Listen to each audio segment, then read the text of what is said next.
The signature of love Meera ഭാഗം 29. അതെന്താ അങ്ങനെ? സാധിക്കുന്നതാണെങ്കിൽ നിനക്ക് വേണ്ടി ഞാനത് ചെയ്തിരിക്കും. മീര മെറിയുടെ താടിയിൽ പിടിച്ചുകൊണ്ട് വാത്സല്യത്തോടെ പറഞ്ഞു.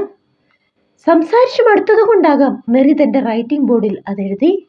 നീ അലോഷ്യയും കൂട്ടി ഡാനിക്കൊപ്പം ജീവിക്കണം. നിങ്ങൾ തമ്മിൽ നല്ല മാച്ചാണ്. അത് കണ്ട് മീര ഒന്ന് പുഞ്ചിരിച്ചു. അതൊക്കെ കൊച്ചുകുട്ടികളുടെ തോന്നലല്ലേ മോളെ? എല്ലാവർക്കും എല്ലാവരെയും ചേരും. പരസ്പരം വിട്ടുവീഴ്ച ചെയ്താൽ മാത്രം മതി. ഡാനിയെ ഓർത്ത് മോള് വിഷമിക്കേണ്ട. കുറച്ച് മാസങ്ങൾ കഴിഞ്ഞാൽ അവന് കൂട്ടായി അവന്റെ കുഞ്ഞു വരും. എനിക്ക് കൂട്ടായി എൻ്റെ അലോഷിയും. മീര അവളുടെ കൈകളിൽ മുറുകെ പിടിച്ചു. അതേസമയം ഹാളിൽ മാർക്കും ഡാനിയും സംസാരിക്കുകയായിരുന്നു. ഡാനി, ഇന്ന് നമുക്ക് ചില സ്ഥലങ്ങളിൽ പോകാനുണ്ട്. എനിക്ക് ചില പേപ്പറുകൾ ശരിയാക്കാനും ഒപ്പം നിനക്ക് ചിലരെ പരിചയപ്പെടുത്തിയും തരാം. നാളെ മുതൽ ഞാനിവിടെ ഉണ്ടാകില്ലല്ലോ.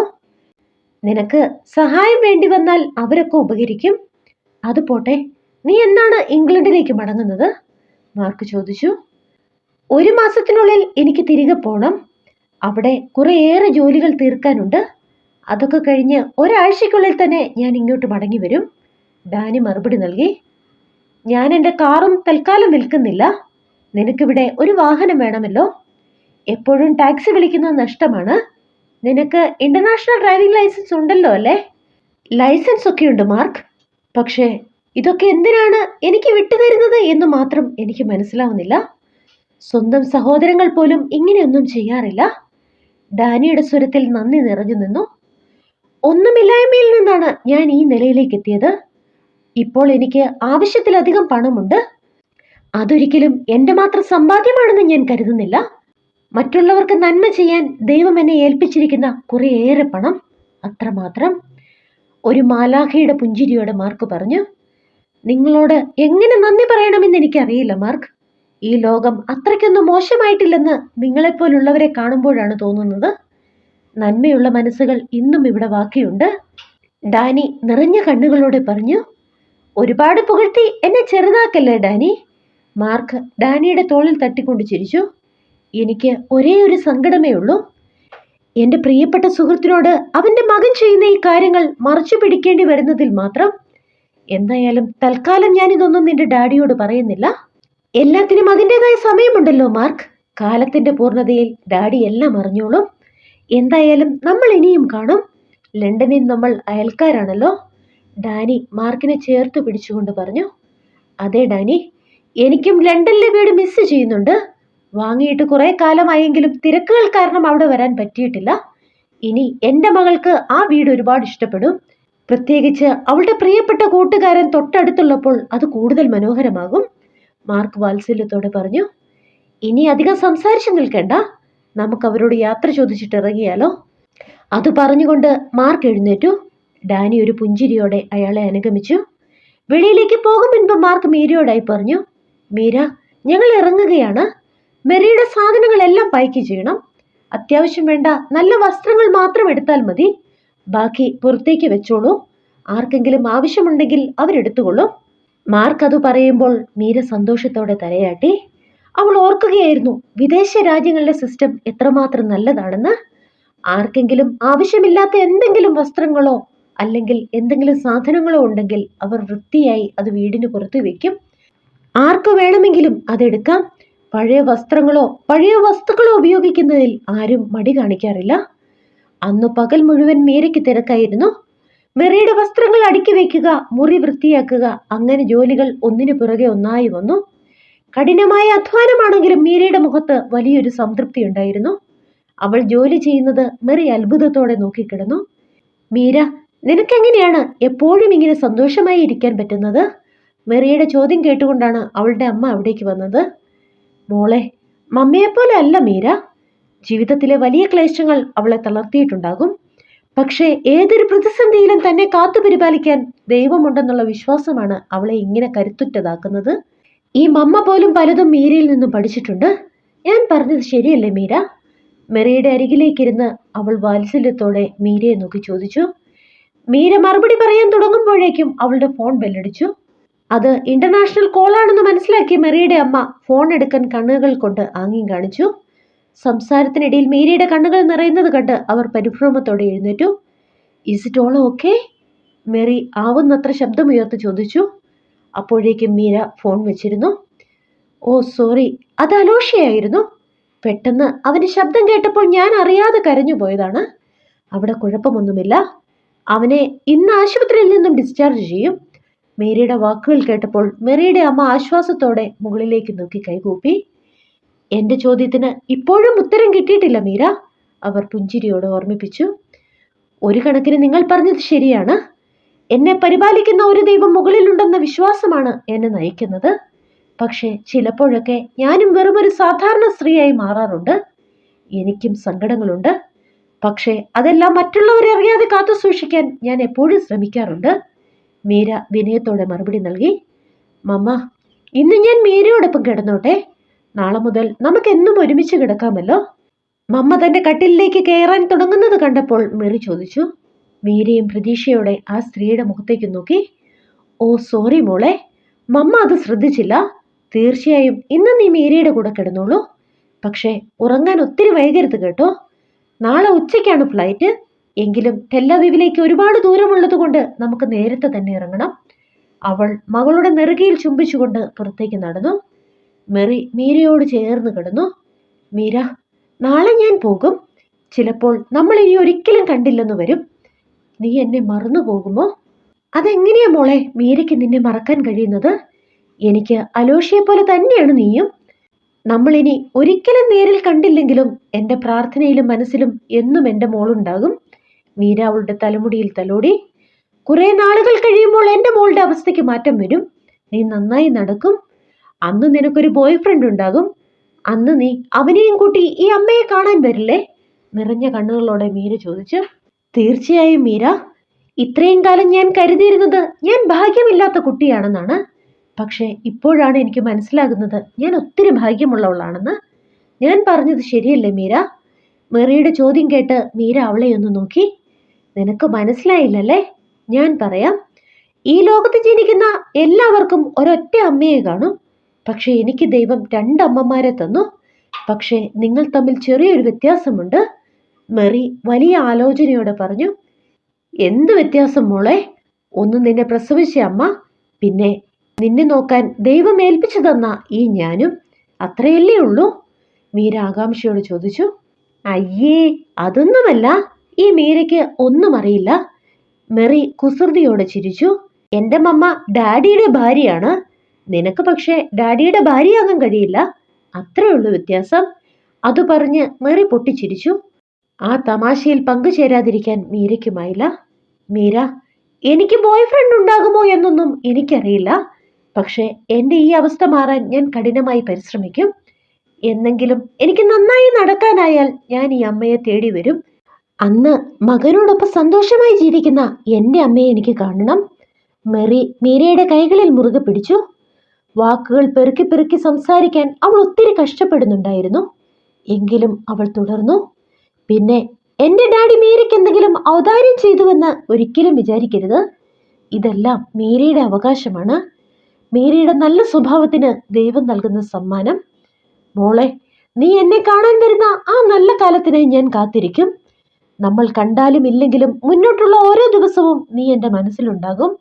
നിന്റെ പ്രാർത്ഥനയിലും ഈ അമ്മയുണ്ടാകണം." മീര അവളെ നെഞ്ചോട് ചേർത്ത് പിടിച്ചു. "മോള് പറഞ്ഞതുപോലെ ഡാനിയുടെ കുഞ്ഞിന്റെ ഓരോ വളർച്ചയും ഞാൻ മോളെ കാണിച്ചു തരും. പക്ഷേ കുഞ്ഞ് ജനിച്ചു കഴിഞ്ഞാൽ പിന്നെ ഈ അമ്മ നിന്നെ ബന്ധപ്പെടുമെന്ന് വിചാരിക്കരുത്. അതിനൊരു കാരണമുണ്ട്. ആ കുഞ്ഞ് നിങ്ങൾക്കരികിലേക്കല്ലേ വരുന്നത്. അതിന്റെ വളർച്ച നിനക്ക് നേരിട്ട് കാണാമല്ലോ. അറിഞ്ഞോ അറിയാതെയോ നമ്മുടെ ബന്ധം തുടർന്നാൽ എന്നിലൂടെ മണ്ണിൽ പിറക്കുന്ന ആ കുഞ്ഞിനെ കാണണമെന്ന് ഞാനും ആഗ്രഹിച്ചു പോകും. അതുകൊണ്ട് അത് വേണ്ട മോളെ." മീര മെറിയെ ഒന്നുകൂടി നെഞ്ചോട് ചേർത്ത് പിടിച്ചു. "ഒരു കാര്യം എൻ്റെ മോൾ മനസ്സിലാക്കണം. ഈ മീര എത്ര കാലം ജീവിക്കുന്നുവോ അത്രയും കാലം എൻ്റെ നെഞ്ചിൽ മെറിയുടെ ഈ പുഞ്ചിരി ഉണ്ടാകും." അത് പറയുമ്പോൾ മീരയുടെ വാക്കുകൾ ഇടറി. "മീര, നീ വിഷമിക്കരുത്. ഞാൻ വരും എൻ്റെ അമ്മയെ കാണാൻ. ആ ദിവസത്തിനായി എൻ്റെ അമ്മ കാത്തിരിക്കണം." മീരയുടെ കൈകൾ സ്വന്തം നെഞ്ചോട് ചേർത്ത് വെച്ച് മെറി വിങ്ങലോടെ പറഞ്ഞു. "നമുക്ക് ഉറങ്ങണ്ടേ മോളെ? രാവിലെ പോകാനുള്ളതല്ലേ? ഇനിയും ഒരുപാട് സംസാരിച്ച് വെറുതെ സങ്കടപ്പെടാൻ നിൽക്കണ്ട. നമുക്ക് കാത്തിരിക്കാം. നമ്മൾ വീണ്ടും കാണുന്ന ആ നല്ല കാലത്തിനായി. കുഞ്ഞിനെ പാലൂട്ടുന്ന അമ്മയുടെ വാത്സല്യത്തോടെ മീര മെറിയുടെ പുറത്ത് തട്ടിക്കൊടുത്തു. അപ്പോൾ അവളുടെ ഉള്ളിൽ ഒരു താരാട്ടുപാട്ടിന്റെ സുഖമുള്ള നോവുണ്ടായിരുന്നു. പിറ്റേന്ന് രാവിലെ യാത്രയ്ക്കുള്ള സമയമായി. പതിവിന് വിപരീതമായി എല്ലാവരിലും ഒരു മൗനം തളം കെട്ടി നിന്നു. വേർപാടിന്റെ നൊമ്പരം അവരെ വല്ലാതെ വീർപ്പ് മുട്ടിപ്പിച്ചു. മീര, ഞാൻ US എത്തിയാലുടൻ നിന്റെ പണം അക്കൗണ്ടിലേക്ക് അയക്കാം. പിന്നെ ഇനിയുള്ള 1 വർഷം നീ മെറിയുടെ വിസയിൽ തന്നെയാണ് ഇവിടെയുള്ളത്. മോളുടെ ചികിത്സയ്ക്കായി നീ കൂടെ നിൽക്കുന്നു. അതാണ് ഞാൻ മിനിസ്ട്രിയിൽ അറിയിച്ചിട്ടുള്ളത്. സെറ്റിൽമെന്റ് കാര്യങ്ങൾ ഞാൻ ഗിത്തലിന്റെ ഫാമിലിയുമായി സംസാരിച്ച് ശരിയാക്കാം. പക്ഷേ നമ്മൾ തമ്മിലുള്ള കരാറിൽ മാറ്റം വരരുത്. 1 വർഷം, അത് കഴിഞ്ഞാൽ നീ നാട്ടിലേക്ക് മടങ്ങിയിരിക്കണം. ഒരിക്കലും പണത്തിനായി നീ ഇവിടെ കടിച്ചു തൂങ്ങരുത്. നിനക്കുള്ളത് ദൈവം നൽകും. മാർക്ക് പോകും മുൻപ് അവസാനമായി ഒരിക്കൽ കൂടി അവളെ ഓർമ്മിപ്പിച്ചു. ഇല്ല മാർക്ക്, ഒരിക്കലും പണത്തിനു വേണ്ടി മീര ഇവിടെ നിൽക്കില്ല. എനിക്ക് എൻ്റെ മകന്റെ അടുത്ത് തിരിച്ചെത്തണം. മെറി എനിക്കൊരു വാക്ക് തന്നിട്ടുണ്ട്. അത് പാലിക്കുന്ന ദിവസം നമ്മൾ വീണ്ടും കാണും. കൂടുതൽ സംസാരിക്കാനാവാതെ മീര പറഞ്ഞു നിർത്തി. ഡാനി, മീര ഏറ്റെടുത്തിരിക്കുന്നത് വലിയൊരു ദൗത്യമാണ്. സാധിക്കുന്നത്ര അവളോടൊപ്പം ഉണ്ടാകണം. എന്താവശ്യമുണ്ടെങ്കിലും എന്നെ വിളിക്കാൻ മടിക്കരുത്. പിന്നെ മറ്റൊരു കാര്യം പറയാനുണ്ട്. മീരയുടെ ഡെലിവറി അത് ഇംഗ്ലണ്ടിലാകുന്നതാണ് നല്ലതെന്ന് എനിക്ക് തോന്നുന്നു. അതേക്കുറിച്ച് നമുക്ക് പിന്നീട് സംസാരിക്കാം. പിന്നെ മറ്റൊരു കാര്യം, ഈ വീട്ടിലെ ക്യാമറകളെല്ലാം ഞാൻ ഡീആക്ടിവേറ്റ് ചെയ്തിട്ടുണ്ട്. ഇനി നിങ്ങൾക്ക് നിങ്ങളുടെ സ്വകാര്യത വേണമല്ലോ. മാർക്കത് പറഞ്ഞുകൊണ്ട് യാത്ര പോലും പറയാതെ വാഹനത്തിലേക്ക് കയറി. മീര, ഞാൻ നിനക്കിതുവരെ ഒന്നും നൽകിയിട്ടില്ല. ഇതൊരു കുഞ്ഞു സമ്മാനമായി കരുതണം. ഒരു കൊച്ചു ബോക്സ് മീരയുടെ കൈകളിലേക്ക് വെച്ചു കൊടുത്തുകൊണ്ട് മെറിയുടെ അമ്മ കാറിനുള്ളിലേക്ക് കയറി. അധികം വൈകാതെ ആ വാഹനം എയർപോർട്ട് ലക്ഷ്യമാക്കി. ആ വാഹനം മുന്നോട്ട് പോകുമ്പോൾ മെറി ഇടയ്ക്കിടെ തിരിഞ്ഞു നോക്കി അവർക്ക് നേരെ കൈവീശുന്നുണ്ടായിരുന്നു.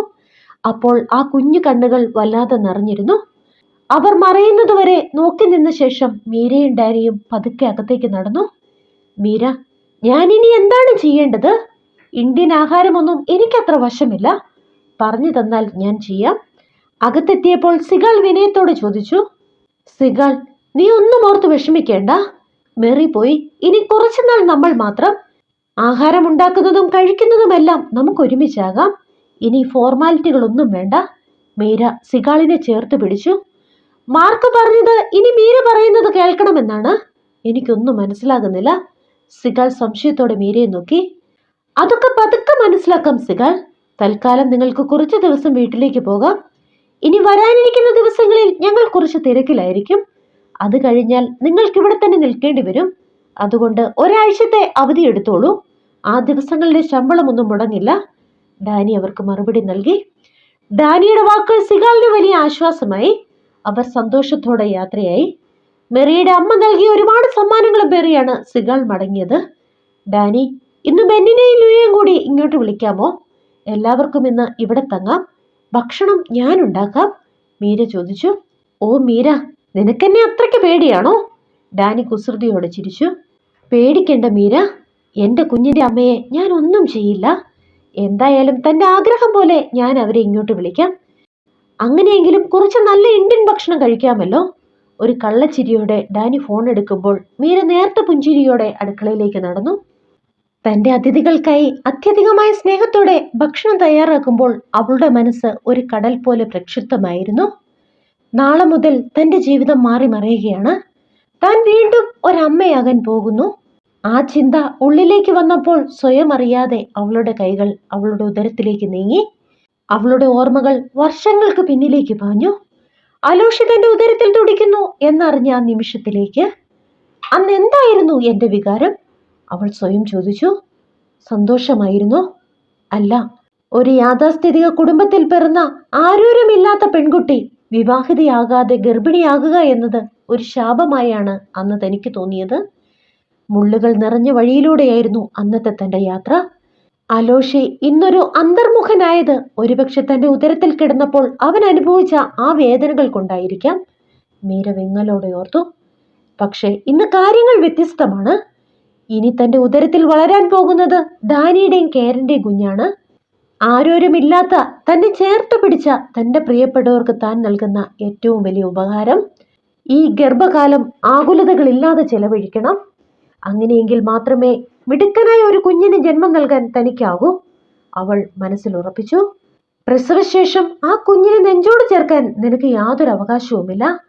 മനസാക്ഷി ഓർമ്മിപ്പിക്കുമ്പോൾ ആ സത്യം അവളെ വല്ലാതെ നോവിച്ചു.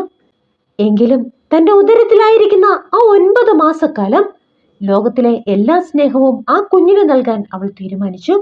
ആ രാത്രിയിൽ മീര ഒരു സ്വപ്നം കണ്ടു. വെളുത്ത പൂക്കൾ നിറഞ്ഞ ഒരു കൊട്ടാരം, അവിടെ കളിച്ചിരികളുമായി ഓടി നടക്കുന്ന ഒരു പെൺകുഞ്ഞ്. അവൾ ഇടയ്ക്ക് അമ്മേ എന്ന് വിളിക്കുന്നുണ്ട്. ആ കുഞ്ഞിന് മുൻപിൽ ഒരു നിഴൽ രൂപം തെളിയുന്നു. അത് മീര തന്നെയായിരുന്നു. അവൾ ആ കുഞ്ഞിനെ എത്തിപ്പിടിക്കാൻ ശ്രമിച്ചു. പക്ഷെ എത്രയൊക്കെ ശ്രമിച്ചിട്ടും ആ കുഞ്ഞിനെ ഒന്ന് തൊടാനോ അതിനെ വാരി പുണരാനോ തനിക്ക് കഴിയുന്നില്ല. തന്റെ കൈകൾക്കിടയിലൂടെ ആ രൂപം മാഞ്ഞു പോകുന്നു. അതികഠിനമായ നിരാശയോടെ ആ കുഞ്ഞിൽ നിന്ന് മാറി നിൽക്കുമ്പോൾ വാതിൽ കടന്ന് ഒരാൾ പുറത്തേക്ക് വന്നു. ഒരു രാജകുമാരനെ പോലെ സുന്ദരനായ ആ മനുഷ്യനെ അവൾ സൂക്ഷിച്ചു നോക്കി. അയാൾക്ക് ഡാനിയുടെ അതേ രൂപമാണ്. അവൻ സ്നേഹത്തോടെ ആ പെൺകുട്ടിക്ക് നേരെ കൈ നീട്ടി. അവൾ കുണുങ്ങി ചിരിച്ചുകൊണ്ട് അവന്റെ നെഞ്ചിലേക്ക് ഓടിക്കയറി. അമ്മേ, നമ്മൾ എന്തിനാ ഇവിടെ വന്നത്? ഇവിടെ ആരാ ഉള്ളത്? ആ സ്ത്രീയോട് ചേർന്ന് നിന്ന് ഒരു ആൺകുട്ടി ചോദിക്കുന്നു. മോനെ, നമ്മളിവിടെ ഒരാളെ കാണാൻ വന്നതാണ്. അവരുടനെ എത്തും. പക്ഷെ അതാരാണെന്ന് മോനോട് പറയാൻ എനിക്കാവില്ല. അവളുടെ വാക്കുകൾ പൂർത്തിയാകും മുൻപ് മാനത്തു നിന്നും ആരോ ഒരാൾ അവർക്ക് നേരെ കൈകൾ നീട്ടി. അവൾ ആ മുഖത്തേക്ക് സൂക്ഷിച്ചു നോക്കി. ആ നീലക്കണ്ണുകൾ തനിക്ക് സുപരിചിതമാണ്. ആ കാഴ്ച കണ്ട് അവളുടെ കണ്ണുകൾ തിളങ്ങി. കിച്ചു. അവൾ അവന് നേരെ കൈനീട്ടി. പെട്ടെന്ന് ചക്രവാളം ഇരുണ്ടു.